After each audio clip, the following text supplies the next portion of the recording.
नमस्कार, मी कीर्ती गायकवाड. स्वागत आहे आपलं आय न्यूज 28 मध्ये.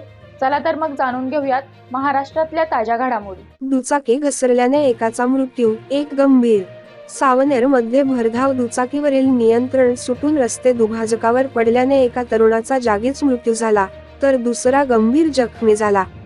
मिळालेल्या माहितीनुसार शुक्रवारी रात्री सकाळचे 9:50 दरम्यान सावनेर पोलीस स्टेशन अंतर्गत बोरुजवाडा गावाजवळ हा अपघात झाला.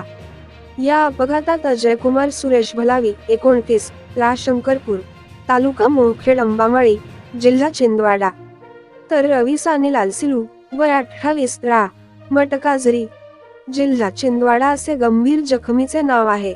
दोघेही 28 MU 2081 क्रमांकाच्या दुचाकीवरून मध्य प्रदेश येथून माळेगाव येथे मित्रांना भेटण्यासाठी जात असताना बोरुजवाडाजवळ दुचाकी दुभाजकाला धडकली.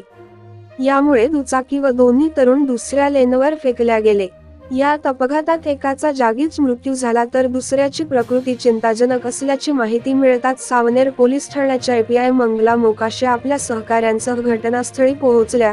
सामाजिक कार्यकर्ते हितेश बनसोड यांनी घटनास्थळी धाव घेतली. जखमी तरुणाला त्यांच्या संस्थेच्या रुग्णवाहिकेतून सावनेरला ग्रामीण रुग्णालयात नेले. तपासणीनंतर डॉक्टरांनी अजयकुमार भलावी यांना मृत घोषित केले. प्राथमिक उपचारानंतर रवी सिलूला नागपूर मेडिकल कॉलेज हॉस्पिटलमध्ये पाठवण्यात आले. तहसील ब्युरो मुकेश झरबडेची रिपोर्ट.